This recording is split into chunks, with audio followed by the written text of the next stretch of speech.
Good afternoon, ladies and gentlemen. My name is Abdullah Jabir. That's Abdullahjaber. I serve as the Executive Director for CARE Florida. That's the Council on American Islamic Relations, our nation's largest Muslim civil rights and advocacy organization.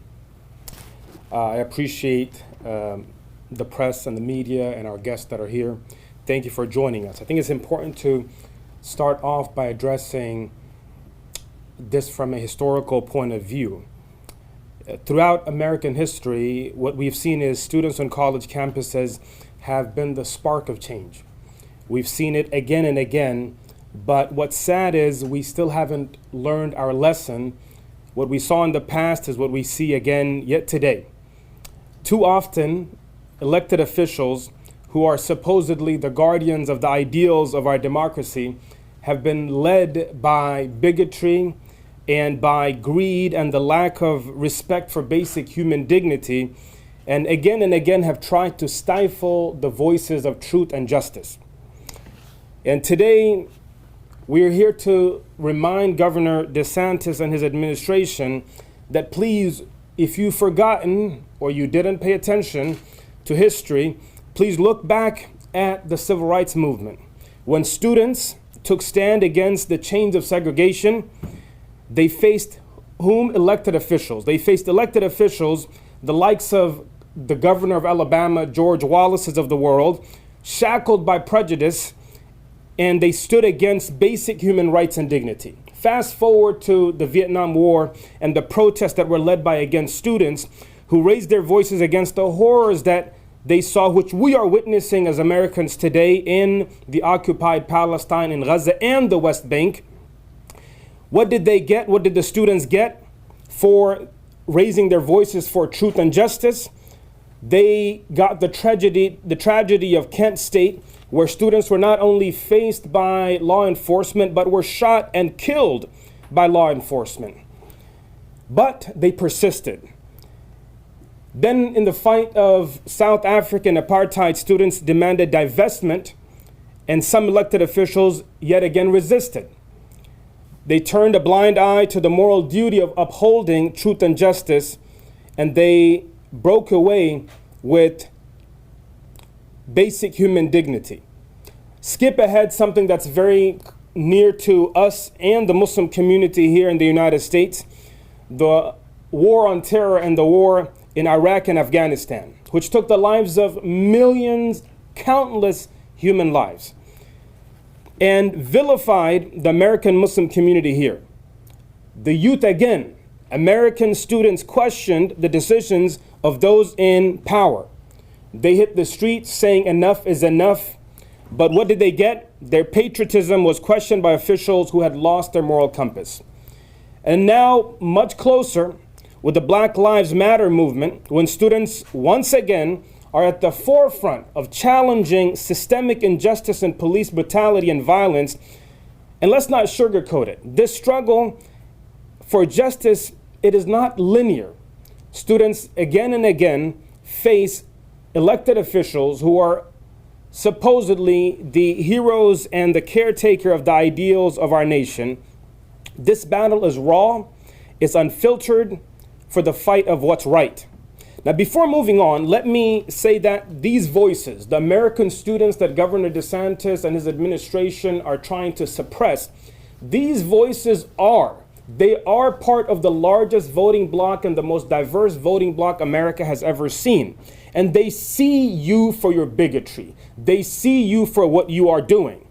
And in the spirit of academia, let me also take this opportunity to say that the term Semitic includes Arabs. Semitic includes Arabs who are Christians, who are Jews, and Muslim. And Arabic, just like the Hebrew language, is a Semitic language. So just like today, if I stood here and criticized Saudi Arabia, I would not be titled as an Islamophobe or an anti-Muslim bigot, because if I'm criticizing Saudi Arabia for its wrong, a war crime, genocide, supposedly, if it were to commit, I would be considered American. Likewise, the criticism of a foreign nation is as American as it gets. If I can criticize America and our elected officials, then by every stretch of imagination, every right that I have as an American, I can criticize a foreign government, especially when it's aided with our military, with our tax dollars, when it's given a green light to commit genocide and war crimes on our watch. American students have every right, and the students of USF, SJP, they have every right to debate and protest the war crimes, the genocide, the illegal occupation, the ethnic cleansing. Let's not sugarcoat the unconditional military support of our nation to the apartheid state of Israel. Let it resonate with Governor DeSantis and others far and wide that this is a constitutional matter. And we will stand defiant as torches of hope and justice against the surge of censorship that we are noticing across the nation. The unfounded and dangerous attempt to brand American students who are pro-Palestinians, who come from every background, Christian, Jew, Muslim, black, white, Asian, other minorities, to brand them as terrorist sympathizers is dangerous, and it will not deter us or them for standing for what's right. We believe in the very soul of free expression, and CARE Florida's commitment is resolute in protecting the First Amendment rights of American youth, American students. In these critical times, especially during a genocide which is unfolding in front of our eyes in Gaza, in the occupied Palestine, American students and the youth passionately raise their voice for basic human dignity and basic human rights of not only the millions of Palestinians who are in the occupied territories in occupied Gaza, but also the thousands and hundreds of thousands of Palestinians, Christians, Muslims, and Jews who call America home. Defending freedom of speech becomes paramount as we witness collective punishment and tragic loss of innocent life. Let it be known that we will stand, CARE Florida and our partners, we will stand tall by the grace of God. We will resist any government or academic institution's attempt to suppress our civil liberties. Our dedication to the principles of free expression will remain unwavering. Thank you so much. Good afternoon. My name is Omar Saleh. I'm an attorney at CARE Florida. It's OMARSALEH. Floridians, we have to be real. We must cut the nonsense. Students who express their views because it's critical of Israeli government or because it expresses the need for Palestinians to be free, it does not make them anti-Semitic, anti-Jewish. It does not make them terrorists. And that's why this lawsuit was filed yesterday. This is not a Muslim thing. It's a constitutional thing. It's about preserving our First Amendment rights. And this is not just our concern, it's a whole community concern. And that's why we are backed by several community members, groups, as well as private attorneys who are here with us today. It's a pleasure and honor to have them with us, and Rosa Tawil is one of them. Thank you. My name is Rosa Tawil, ROZATAWIL. I work at Urchid Law Firm. It's ERCHID. I apologize for the last minute. Maybe I won't be as eloquent as I'd like to be, but I hope I can do some justice to what we're trying to do here today. Freedom of speech has been a core principle of the American values since the inception of this country. Patrick Henry was a founding father of this country, and he's most known for his saying, "Give me liberty or give me death." What did he define as liberty? The cornerstone of his idea of liberty was the freedom of speech. He's also known for, "I wholly disapprove of what you say, but I will defend to the death your right to say it." This is not a new concept. This is part of what America was founded on. This is an American issue.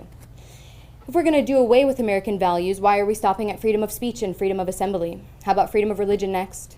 And then we can do the right to bear arms, and we can do the freedom of the press and censor that speech we don't like. At what point will Governor DeSantis and Chancellor Rodriguez of the state university system be satisfied? At what point will they create this regime that they're seeking to create by silencing students? This is a despicable attempt on behalf of politicians to silence opinions that they disagree with personally and to create a homogenous group of people by eliminating the marketplace of ideas. The Supreme Court has determined that the school environment must be a marketplace of ideas because our representative democracy only works with the protection of that marketplace of ideas and with public opinions freely shared. How is it that we have representatives that are seeking to eliminate these protections we need for our representative democracy? Freedom of speech is the touchstone of American values, and it's what separates America from the rest of the world and even other countries that believe they are free, that do not hold the freedom of speech that we do. This goes against our American values, and while many suspect that this is a campaign publicity stunt, it still has actual detrimental effects on the students. It is an actual suppression of actual speech, even if it is a publicity stunt. And its effect has silenced students on the whim of power-hungry men. Our community and our students, many of whom have family in Palestine, and many of whom, like the students, the American students who had to witness the Vietnam War on TV, are absolutely unsettled with the horrific things that they're seeing. And being prevented from speaking out about this, being prevented from educating their community and sharing those public opinions is a direct attack on American values and American freedoms that we represent. In an effort to run for the president of this great country, it was somehow decided that we were going to sacrifice the very core of our American values on the way and implement a restriction on freedom of speech. It would be a sad day if this country were to elect somebody like Governor DeSantis, who throws away the very essence of our American values and throws them under the bus for showmanship. Governor DeSantis is watching as real students are being denied their First Amendment rights, and he has no remorse and doubles down. We are going to fight as a group with CARE Florida, the CARE Legal Defense Fund, Mehri and Scarlett, and Urchin Law Firm. We're going to fight to preserve First Amendment rights and freedoms because we cherish them, because every American cherishes them. And the threat to silence one is a threat to silence all. And there is no space for that in this country, let alone Florida. Thank you. We're opening up for questions. What has the governor done to violate the law? I understand there's an order on the table, but what, I guess I'm trying to understand what that process means and what does it mean here locally, especially at USF, in terms of the deactivating the group. Do they meet on campus always? Does he have the power to deactivate? What does that really mean? Does that make sense? Can one of you step to the mic? Do you want me to do it? Sure. Okay. Part of the freedom of speech is the freedom to speak without the threat or the looming threat that prevents or inhibits that freedom. Chilling speech is the same thing as preventing speech. Public universities, those are government platforms, and you have a right to free speech for all groups. If you want to censor one group, you must censor them all. They cannot choose a viewpoint on which to censor. That is absolutely against the Constitution. And by Governor DeSantis making that statement in his official capacity, that in and of itself has chilled speech. That is a violation.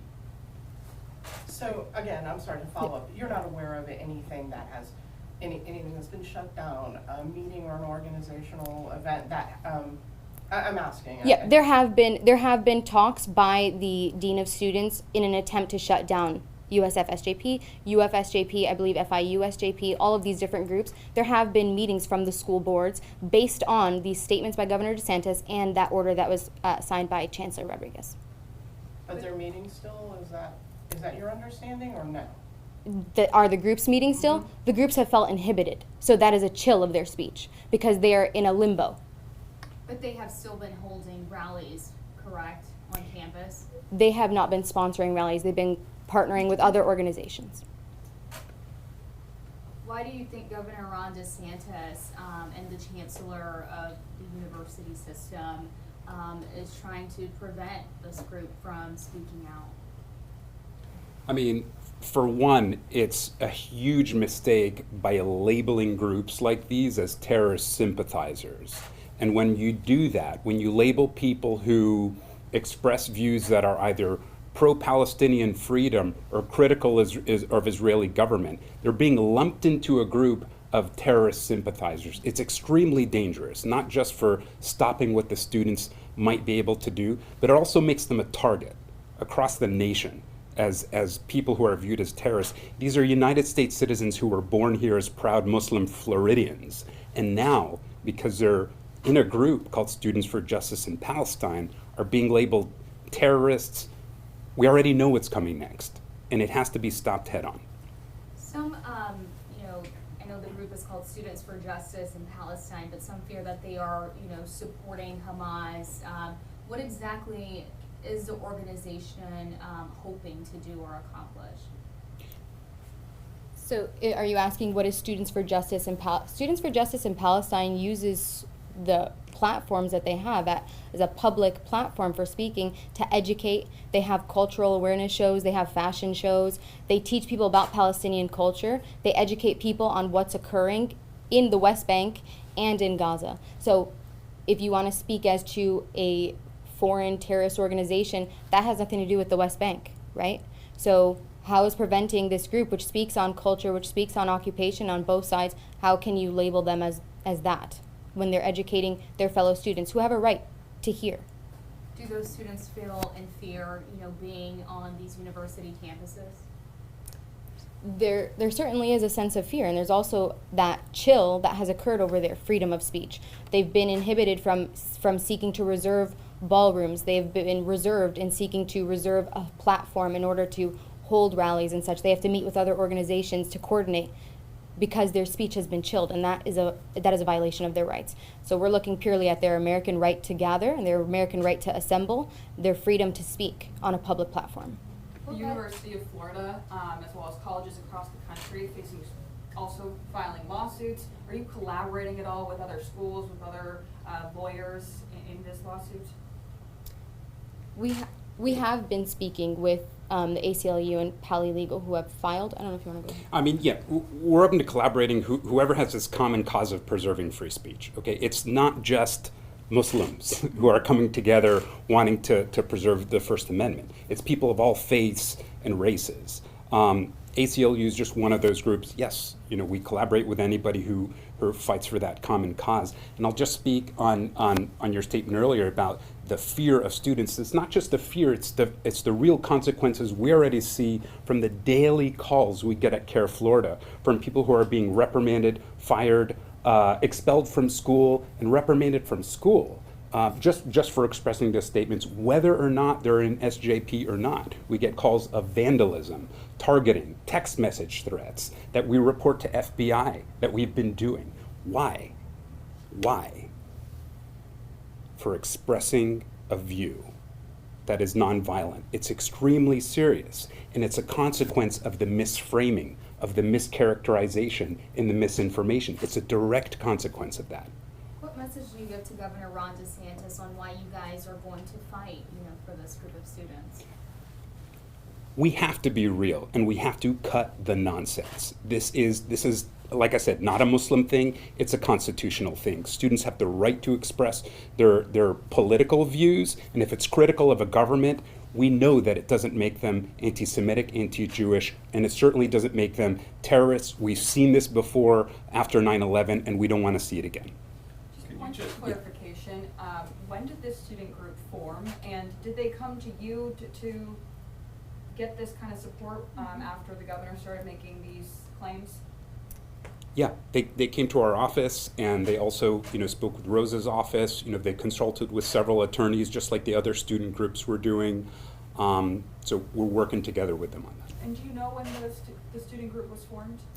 The USF SJP group has been active for probably since the 90s. It's been a part of the USF campus for quite a long time. They sought out attorneys because that is a direct threat on the preservation of this group. It's freedom of speech, but it's also self-preservation.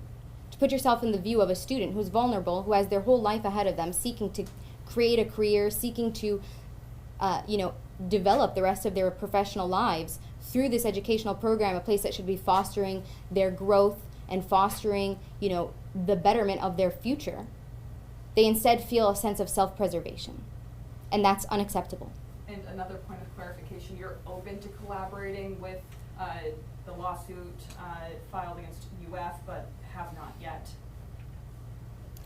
Yeah, I mean, so we don't comment on litigation. So in terms of collaboration, of course, we're open to communicating with any, party who's interested in doing that. Do those very similar Yeah. lawsuits, does that help strengthen your case at all, or? We believe it definitely lets the public know that we're not the only ones, okay? And so that's why we share in the fight. I also think that in this case, it's just a very simple sense of this is against the Constitution. This is against our First Amendment rights. I think that if there was 100 lawsuits or just one, or even no lawsuit, the average American who values their freedom of speech would be able to look at this and say, this is just not right. So, Legally, where do you go next? Where do things stand? I mean, if you could just maybe, without all the legalese, Yeah. where things stand with the governor's claims, where things stand with you guys, and what are the next immediate steps? I mean, in a nutshell, and I'll let Rosa add, we will be intending on seeking an injunction from this order being materialized. That meaning we want to ensure that the students are going to have access to funding, access to the ability to hold forums, and be able to say Free Palestine. I will add that in our community, there has been students who, again, the self-preservation issue has been running across now public schools, high schools. Somebody, I believe, posted the other day that they were wearing a Palestinian embellished, outfit, and they were sent home.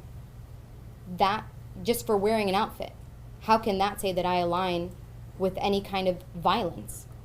It is an attack on freedom of speech and freedom of expression, and it is completely unacceptable. For students to be in this educational facility where we say that girls can't shoulder shoulder because we want to make sure it's an environment where they can be educated, but now to put students in a position where they have to preserve their self is completely unacceptable.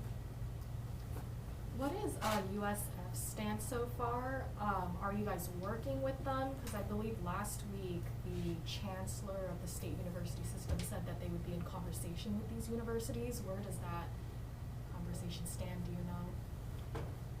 I mean, so they are defendants, so we won't, offer some communication with the defense at this time. We haven't been since the lawsuit has been filed. We imagine we will be in those talks, and we hope that we can resolve it outside of litigation. This is something that we never tried to do, but, and this has been some time coming, hoping that it wouldn't get to this stage.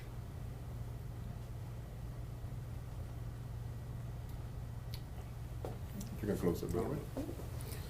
All right, ladies and gentlemen. Again, thank you so much for being here. I appreciate everybody, your questions. I want to end with saying that we, as a organization serving more than 500,000 Muslims across the state, and a large part of the Tampa Bay Muslim community is Palestinians. We will do everything possible to protect our community in and outside of college campuses to make sure that our youth, American youth, are protected. I also want to say that when you talk about SJP, that club is not only made of Palestinians, it's also other American youth, whether they be white, black, Jew, Christian, or other non-faith. That's what SJP is. They're Americans who believe in the ideals of our nation. Thank you so much for being here. Thanks.